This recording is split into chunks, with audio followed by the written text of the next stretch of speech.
Flight in insects range in terms of variety of distances traveled. Some are very short, some are migratory, and some are in between.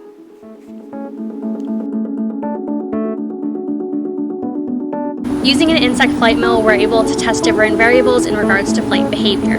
We can see how age, diet, and species all differ with their flight patterns, and in this experiment we're using the fall armyworm to test different diets in order to evaluate flight ability.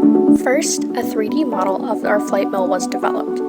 Shown here is the base of our mill, which elevates the flight path of the moth above the table and houses the stationary magnet at the top of the base itself.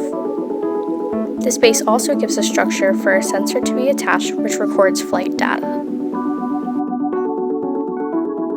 The top piece of the flight mill consists of two smaller magnets off to the sides and a second larger stationary magnet identical to the one on the base part.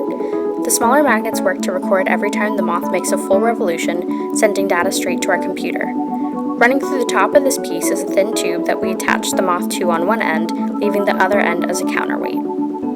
The stationary magnets on the base part and the top part are positioned to repel each other, creating a free flight, levitational force with minimal friction. Since the moth is carefully placed onto the light rod, the mill itself is able to work due to the moth flying so fast.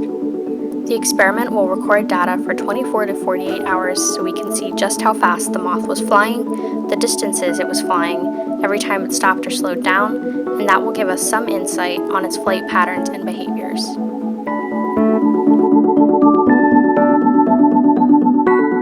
The overall goal of this experiment is to collect and interpret all data for the moth under no set conditions, and then from there, raise moths on different diets to evaluate any effect on flight ability.